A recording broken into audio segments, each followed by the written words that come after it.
Hello, everyone, and welcome back to another amazing episode of EdUp Career School's The Scoop with your host, Kathy Belletti. Today is going to be a lot of fun because this is a very critical topic that we're going to talk about. Because when it comes to motivation and goal setting, it's not the easiest, especially when it comes to higher education, any sales position, or when it just comes to simple customer service.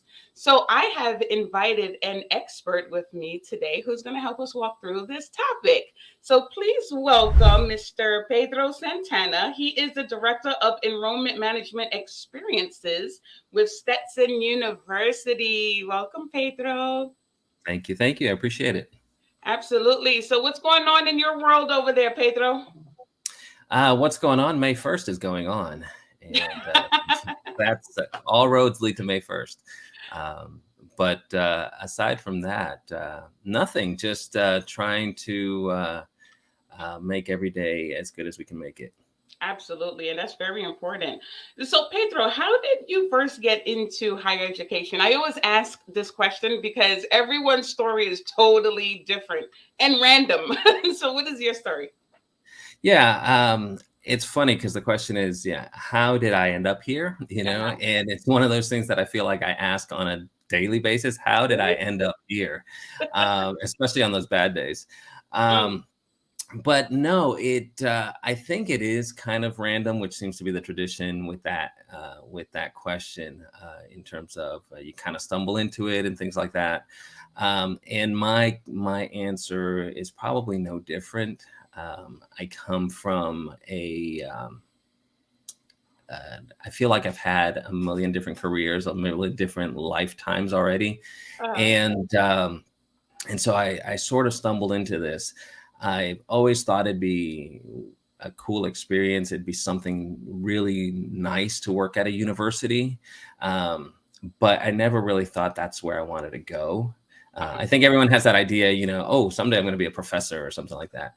Um, but obviously, I didn't go that route. But I saw an opportunity here at Stetson that matched some things that I had done in the past, and it's something I think we can talk about a little bit later in terms of looking at things that might not match up exactly with your either career goals or maybe your experiences, but there are similarities and their likes. And so I I saw this opportunity in campus visitation, and it sounded a lot like what I had been doing in customer service, in hospitality. And I just thought it'd be a really neat experience to come in and work in higher education. Our campus, we have a beautiful campus, and I always like to say that it's like walking into a park, which it is. And so I thought, if I can be there every day, then why not? And mhm. so that's kind of how I ended up here. Wow. So, what do you do in your current role? Well, as director of enrollment management experiences, Hmm. I my job is really to try and make things better. See, I observe, I look at what's going on currently, and try to fill in the gap. See where there are gaps in our training, see where there are opportunities where we can get better.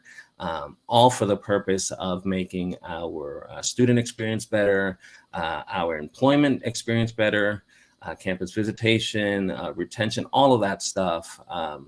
How we can do what we do, but elevate that and fix the things that need to be fixed, um, and make that experience a better experience for all. Hmm. That's interesting. I love that you mentioned student experience because that's very important, right? But what's interesting about that, it's something that a lot of institutions and universities really don't understand the concept of the student experience. Exactly. And that's something that I have found in my time here in higher ed, Hmm. that there's I don't want to get in trouble here, so I'm going to be careful with what I say. But no, there is higher ed. There's a greater purpose to it, and there's this weight to it. Um, but at the end of the day, our students and their parents are consumers, There you go. and they are customers. And I think a lot of people in higher ed don't like that comparison, because the grandiosity of what higher ed really means. And all of that is true. But at the end of the day, we have a product, we have a service that we think or we know will make the lives of those students better. And so it is our duty to really make that experience a better experience. Um, and coming from that customer service background, I think helps me to see it that way, Mm-hmm. uh, take away some of those barriers, and really hone in on that customer experience, you know? Absolutely. And I love that you said consumers, and it's not a word that higher education likes to admit, but at the end of the day, I think that's one of the setbacks, because if we're not looking at our students as consumers, then customer service doesn't play a role. We don't know how to ask the right questions to really inspire them. So it's just like we're trying to reach a quota, right? Right. But really and truly, this is where goals and motivation comes in, because when you're dealing with consumers in higher education, it's even harder and challenging to sell something that's intangible, right? Which Right. is Right. education, right? So one Exactly. thing that attracted me to your profile is you're always talking about goals and motivation. And I think when it comes to higher education, it's easier said than done, right? So what are some of the things that you do to keep yourself motivated and driven every day? Um, for me, and we'll answer this again with one of your, another question later, I'm sure. Mm-hmm. Um, really keeping in mind what the overall point is. You know, what's the purpose of what we're doing? What is the goal, the end goal? Um, and I think it's very easy to get bogged down in the details every day. I think you made a post the other last week about numbers, and you just mentioned numbers and everything being so numbers driven. And Mm-hmm. of course, at the end of the day, we have there are bills to pay. There are things that have to get done, and we need numbers. But those numbers represent people, right? Exactly. And those numbers not only represent people, but they represent goals and dreams and opportunities. So for me to motivate myself, I'm just constantly looking at what's the meaning behind it all. Mm-hmm. Whether we're talking about higher ed or we're talking about personal goals, what am I trying to achieve? Um, and actually break that down to get that, because those details, the everyday details, are gonna bog us down. Um, they're gonna try to detract from that. They're gonna make us forget why we were in this in the first place. Mm-hmm. And so it's always important to keep that in mind. So I try to do that. I try to come into every day with an attitude of gratitude. Oh, Um, that's so and important. attitude is everything. And and that's one of the ways that I keep moving forward for myself, is by maintaining that positive attitude about it all. Mm-hmm. And I remember that post. I said, numbers do not enroll, people do, right? Exactly. And the problem Exactly. with that is I've been in higher education for over 16 years, and it's always been numbers driven, to the point where, advisors get to the point where they're thinking, oh my gosh, if I don't enroll, we may be having a different conversation tomorrow. I may Sure. no longer be employed, right? So when you put advisors in that seat, guess what? They enroll. That's what you want, right? Right. They Right. enroll. Now, a retention gets a hit in the end, because we're Exactly. just pushing students into programs that they're misplaced in, and they drop because it never suited their need in the first place. Exactly. And there's a couple of things that you just mentioned there. That Mm-hmm. one is, we need to identify that value that we have, that value proposition. Uh-huh. We can talk all day long about our school, and you need to come here, but at the end of the day, that student doesn't really care about that. It's like, what is it going to do for me? Exactly. And so whether you are whether your price point is a high price point or a low price point, it doesn't matter. It's, what is your product Mm-hmm. going to do for me? And so you have to sell that, um, if I'm going to spend X amount of dollars, is it going to be worth my while, or should I spend it somewhere else? Okay. And and so that's the thing, in finding that value, finding that proposition, and helping people understand that. Another thing that you said was that enrollment management staff, recruiters, then they get stuck sometimes, but those fears or those concerns of, well, if I don't meet these numbers, we might be having a different conversation. That's a valid point. Mm-hmm. That's a valid fear to have. And so when I speak with anybody on my staff, I let them know that's a very real feeling, and it's okay to feel that. Now, how do we fix that? Because we Uh-huh. can't focus on that. We can't just stay stuck. You can't work. You can't operate out of fear, because that's Exactly. not going to get anything. So we have to turn that around and find the positive. What is the point? Why are we here? Why are we trying to talk to the student? Why are you making 100 calls today? Is it just to check off that you made 100 calls? Mm-hmm. Making the 100 calls doesn't matter if you're not engaging with anyone. Exactly. Exactly. That is so important. Oh my gosh, that was so loaded. Well, let's talk about goals because, like you mentioned earlier, at the end of the day, it's a business, right? So there are goals and expectations. But I think what's important is training and coaching to those goals and expectations. Right, So it's one thing to say this is what you need to do. But I think where a lot of advisors get lost is they're saying, well, how do I do that? I right, understand that you're giving me this expectation, but I have no idea how to go from here to there. So right. what do you think is the most important when it comes to goal setting? And goal settings for enrollment management Mm-hmm. specifically, Yes.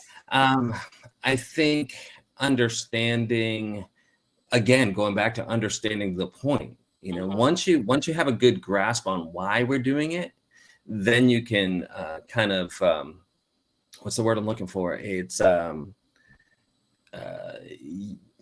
I don't know what the word is, but you can then build upon that idea. Once reverse engineering. That's what I'm looking for. Got it. And so you get you get that goal, and now how do I do that? What are the steps I need to do to get there? Mm-hmm. For me, one of the things I try to tell my staff, whether it be counselors or even some of my student employees, um, I try to keep them engaged in building relationships.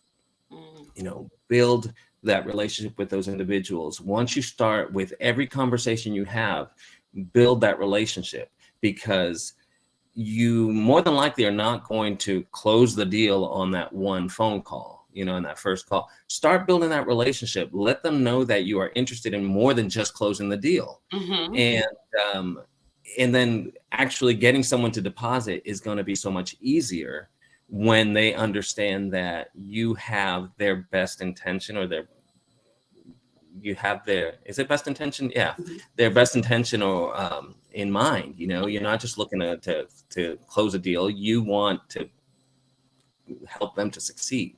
You Mm-hmm. know, and from the conversations I overhear, sometimes that doesn't come across. It ends up coming across very salesy. It comes across very, hey, we've got a discount today if you Mm-hmm. deposit today, or if you do it by this day, you're going to get this award too. But those things aren't what that student's looking for. They're not looking for discounts. They're not looking for that trinket you're going to get. Hey, if you deposit by this day, we'll send you a t-shirt. I mean, those are all good gimmicks and whatnot, and sometimes they help, but that student is not looking to buy a t-shirt. They're looking for, how are you going to help me make a life?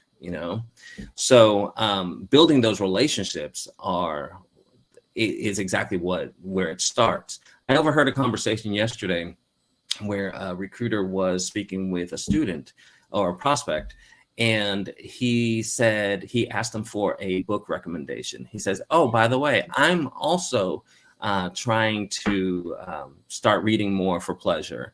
Mm-hmm. I guess somewhere in the conversation, the prospect had said he was reading a book. Mm-hmm. And so the recruiter asked, do you have any recommendations? What do you recommend that I pick up? And so they discussed that a little bit. And when that conversation was over, I told him, I said, that was a fantastic way of getting into a relationship Mm-hmm. conversation, getting to know this person that had nothing to do necessarily with the sale, but that person now trusts you and says, this person is interested in me, not just in getting my money. Exactly. It goes back to a simple concept. Like when you're going on a website and you're looking to buy a product, if you've already determined that that company's product does not meet your need, it really doesn't matter how many hundreds of emails they send you Sure. every day about 70% off. The fact is, what you are offering is not going to help me. So I'm really not interested in Right. whatever, extra incentives that you're trying to throw on this product or service. And it's the same thing with Right. higher education. I think sometimes schools are so focused on selling how amazing and how great they are. And, it's going back to the with them, what's in it for me? I Yeah. understand that your school was in the top 10, but if I don't think that your program is going to get me to my ultimate goal, this conversation Exactly. is irrelevant. you know, Exactly. it Exactly. really doesn't matter. Going back to a point that you mentioned earlier with the process, it's funny because one of the major areas where a lot of advisors lack is in the follow up, because everyone wants instant gratification. I want to be able to have a conversation with you and I need to close you today, right? Right. But no one wants to go through the process, though. Everyone wants everything to happen right in the moment. And I think that's what discourages a lot of the Sure. advisors, and they start to feel like, oh my gosh, I'm not accomplishing my goals. I'm not getting anywhere. Where do you think people go wrong when it comes to goal setting? I think on a personal level, I Hmm. think we often make goals that are really unrealistic. Mm. We set these lofty goals that it's kind of like setting that New Year's resolution. Where everyone's, yeah, I'm gonna lose 50 pounds or I'm gonna run a marathon, and Uh-huh. those are all great goals if Hmm. you can do it. But more often than not, we set these goals that then lead us to depression and lead us to defeat because they weren't realistic in the first place and they were just too big. That step from beginning to end was just too big. Hmm. um, and so I think the biggest thing there is to make more achievable goals. If you have a big goal, fine, but break it down into smaller steps. There you go. Make it, well, my goal for today is to make X number Hmm. of calls, or maybe even in enrollment management, find out, um, my goal today is to find out something unique about each person that I communicate with today, Ooh, I like that and, one. and Okay. get that one thing, so that you're not necessarily trying to, again, close the deal, even though you should always be closing the deal. Hmm. But the deal can be closed in smaller steps, Yep. and so maybe the overall deal is going to be closed today by, I want to find out one unique thing that I don't know about this person that's not on their application. What kind of music to love, what are they really passionate about, what are those end goals, instead of the cookie cutter things.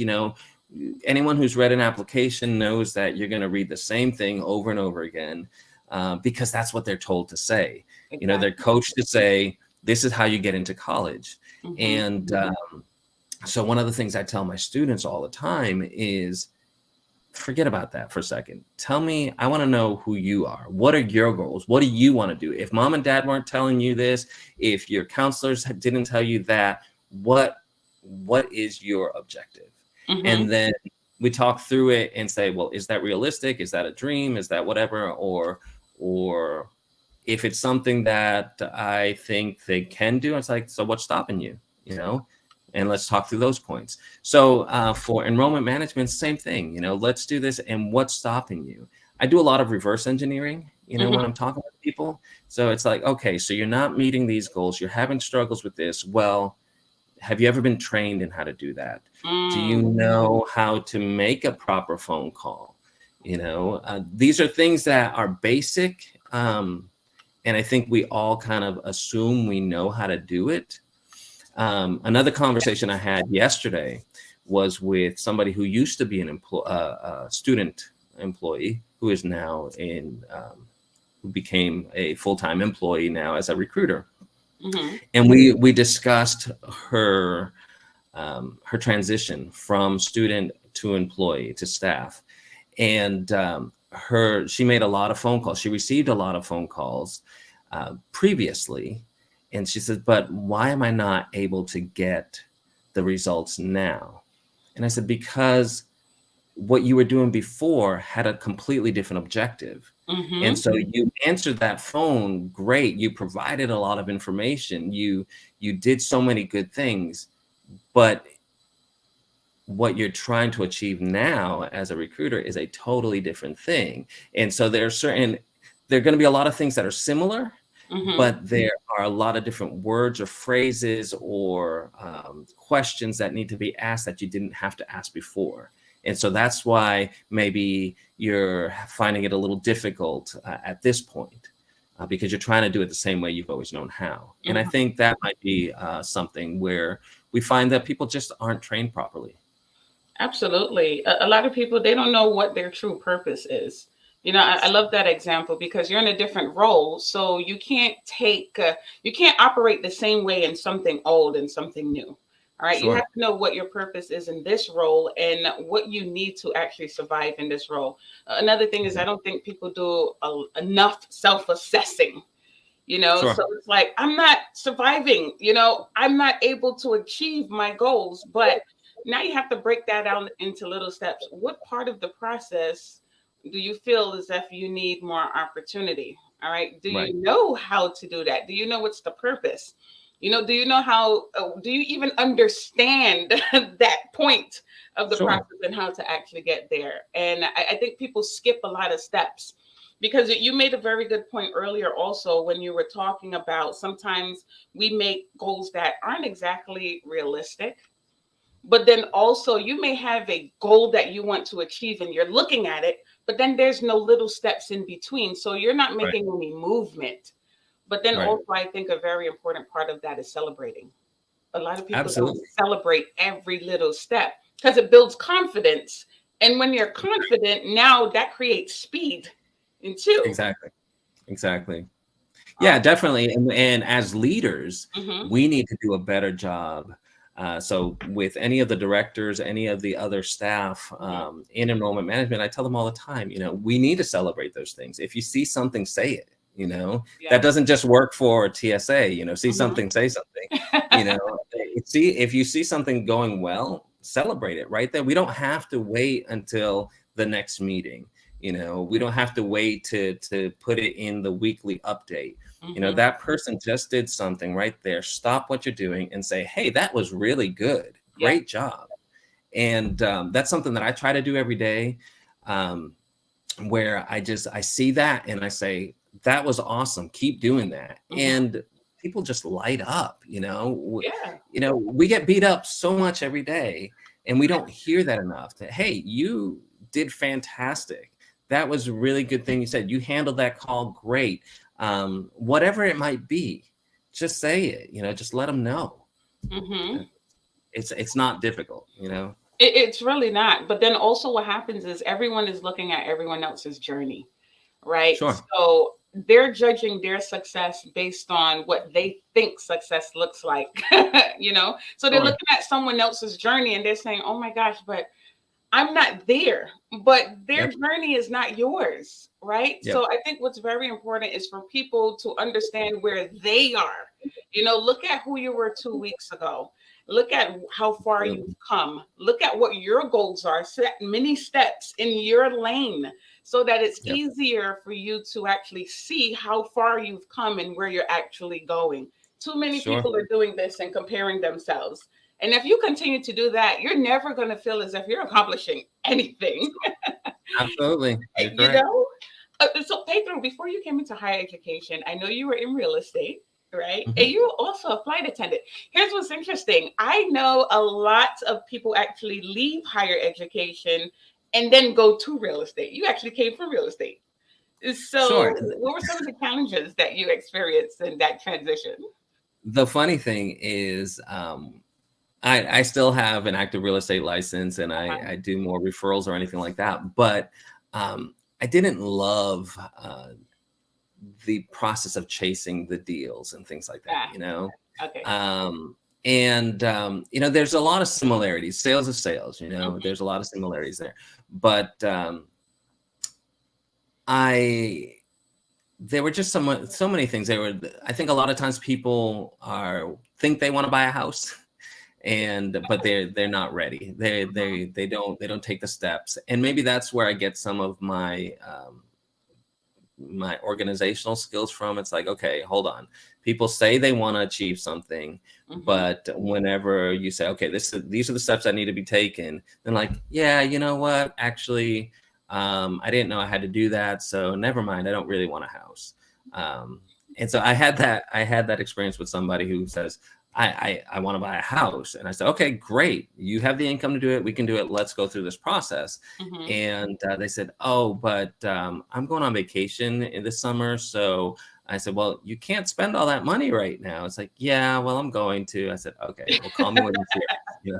So anyway, but as you mentioned, I was also a flight attendant. I spent almost 12 years in the airlines.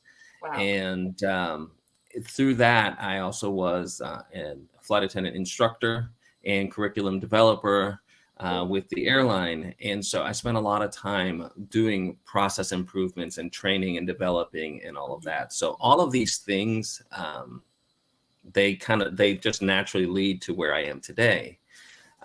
Now, what are some of the challenges in terms of getting into higher ed and whatnot? Mm-hmm. Um, there's the biggest challenge is that I don't come from higher ed, and so while some people really gravitate towards that, and they're like, wow, you've lived a million different lives. Tell me about your experience here. Tell me how we can apply that, how we can do this. And I'd love to get your perspective on this. And, there's always those who are looking for a new way to do things, looking for that different perspective. But then there's always going to be those who are, well, that's not how we do things in higher ed. Mm-hmm. And so I think that's been the biggest challenge, is coming up against that wall of, well, that's not how it's done here in higher ed. And so breaking through that stigma and helping people understand and challenging them to say, yes, but higher ed is struggling right now. Let's be real, Oh. you know? Mm-hmm. So why is that? Because in many cases, we're not showing that value. Going back to that value proposition, it doesn't mean that we're not offering good things. It's like, Mm-hmm. either we're not matching that up with what the consumer is wanting right now, Mm-hmm. or we're not doing a great job of telling them, hey, this is what we offer is actually what you want, and here's why. But that all comes down to business and customer service and hospitality and things like that. And so you have to be willing to say, well, in this customer service environment, this is how we would handle this. And so that's been the biggest struggle, is getting people to say, well, what's this outsider doing here, and getting them to buy into what I'm saying. Thankfully, Mm-hmm. I think if you do that respectfully, if you do that by building relationships with people, There you see, go. the same thing applies here. Mm-hmm. We have internal and external customers, and so I have faculty and staff all around me that I have to then sell to, and I have to build that relationship with them and show them the value that I have. Mm-hmm. And so that's my challenge. And that's what I do every day, trying to say, hey, this is what I know. This has been my experience. This is where this was the outcome. And this is how we can do this here. And show them that. And that's the value proposition for them. Mm-hmm. And also show them how that's not, that doesn't cheapen the higher ed education. That doesn't cheapen the experience. It actually elevates. And it's my job to help them see that, because we get stuck. We all do this. We get stuck Absolutely. in our ways, and, well, this is how it's done. It's always been done this way, so we're going to continue doing it this way. Well, we could, but we hear it every day, or you might be closing the doors, unless we do something different. Absolutely. So that's been my challenge. But thankfully, I'm in an institution that has valued it so far.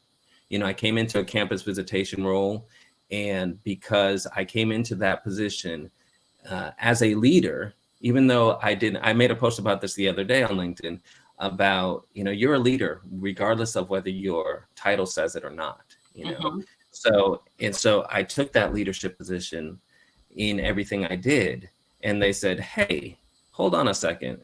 This guy, I like what he's doing. I like the feedback we're getting Mm-hmm. from our campus visits. I think we can better utilize this person and to help with certain things. And that's how I ended up where I am today. So I've had my challenges in higher ed, Mm-hmm. but it's about building those relationships. It all comes down to relationships, building those relationships and helping them see that there's value there, you know. I love that. And it's very interesting because higher education has been struggling for a while. Higher education in general does not like the words customers and consumers. However, when you really think about it, they think of people as products and not people, Sure, right? Just don't want to sure. admit it, right? So the more we're able to understand that these are people, it doesn't matter if it's higher education, it doesn't matter if it's real estate, it doesn't matter if you're working for a warehouse. They're Yep. people who have a need, and our job is to identify what those needs are and how to help them if we can. Because what schools also need to understand is being able to help someone may be telling them, you know what, our school may not be the best fit for you at this Absolutely. point in time. And I think that's a concept that a lot of schools still has not grasped. Yep. What advice would you give to, enrollment leaders or advisors who are struggling when it comes to really inspiring students to take the next step in their careers? I think, I've said it's almost like a broken record now, but I've said it. Help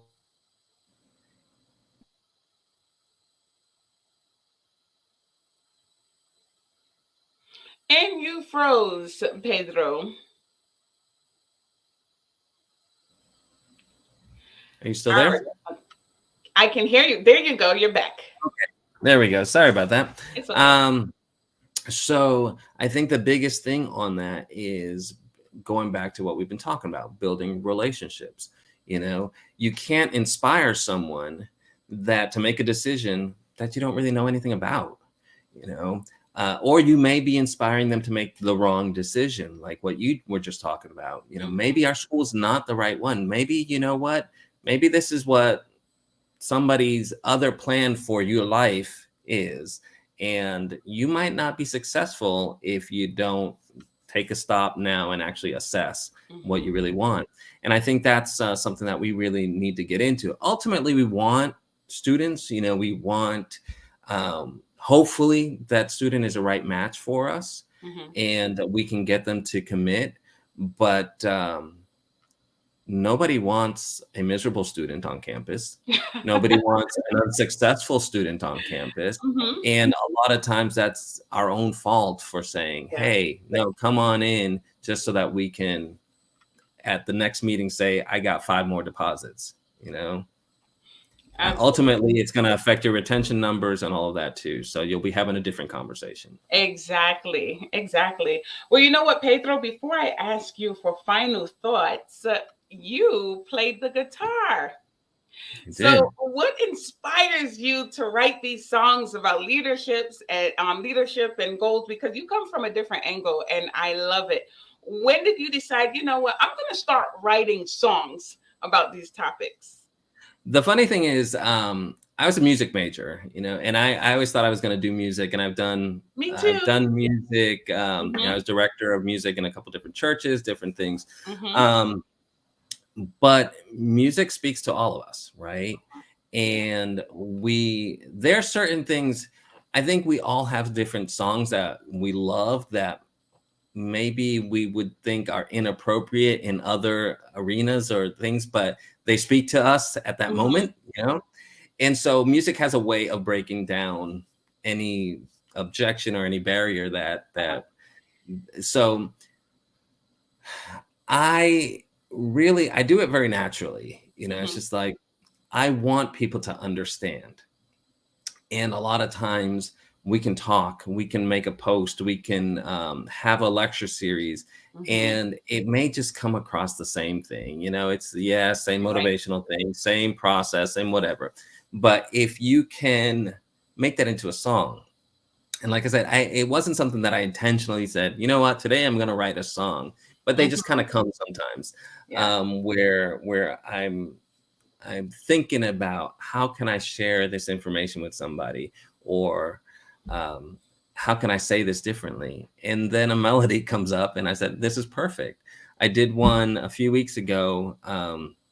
It was about Barnes and Nobles. I had read about them and their transition, and how they are restructuring after they almost went out of business completely. Mm-hmm. And so it says something like, if you've ever, or the post actually says, I bet you've never thought you'd hear a love song about a company restructuring or something, but that's what it Mm-hmm. was.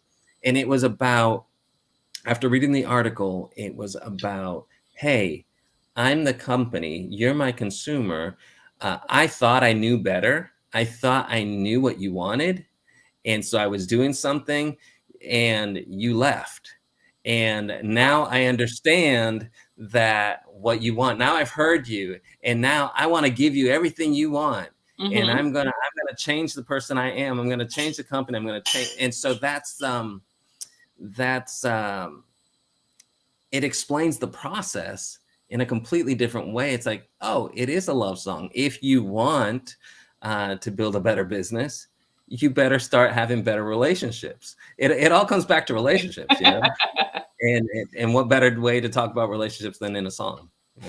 I love that. Let me tell you guys, if you have not heard any of Pedro's song, you have to go to his LinkedIn profile. They are amazing. It's disruptive in an amazing way because it makes you stop scrolling, right? But when you listen to some of these words, it's like, boom, oh my gosh, that actually makes a lot of sense. So I love how you're coming from a different angle because, like you said, people hear the same thing over and over and over. It's like a student calling the school. They already know what the dialogue is going to be. What's Right. going to separate you from all of the other schools that the student already spoke to this morning? I love it. Yep. Well, Pedro, before we go, do you have any final thoughts or any advice for our audience?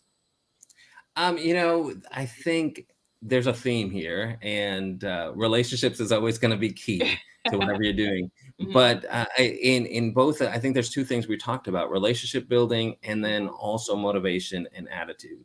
Absolutely. And there's a quote from Henry Ford that says, whether you believe you can or you can't, you're right. Hmm. And I think that's something that I try to share with my staff all the time, is believe it, and we'll figure it out. And if you've already come into it with the idea of we can't do this, then you're right. We're not going There to you do go. this. There you go. I love that. Well, Pedro, thank you so much for joining us today. It was definitely a pleasure. You dropped some really amazing tips, and I hope you're open to coming back again for part two. Absolutely. Thank you very much for the invite. I loved it. Absolutely. All right. So, thank you so much for joining, everyone. Until next time. Bye. Bye. I really hope that you enjoyed that episode. I have been working diligently to bring awareness to career schools. There's so much that they have to offer our students and our community. Every single role within the admissions process is critical, whether you're a part of the admissions team, financial aid, career services, academics, everyone deserves a voice. Admissions is the first point of contact for your school. So you want to ensure that you have a team who exudes confidence, passion, and a clear understanding of effective communication with our potential students.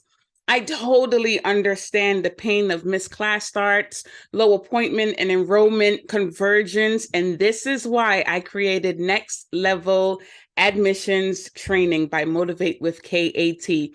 This platform is a step-by-step process, and it is going to train your new and tenured advisors in every single step of the enrollment process to ensure that our students are inspired and they're ready and prepared to start class.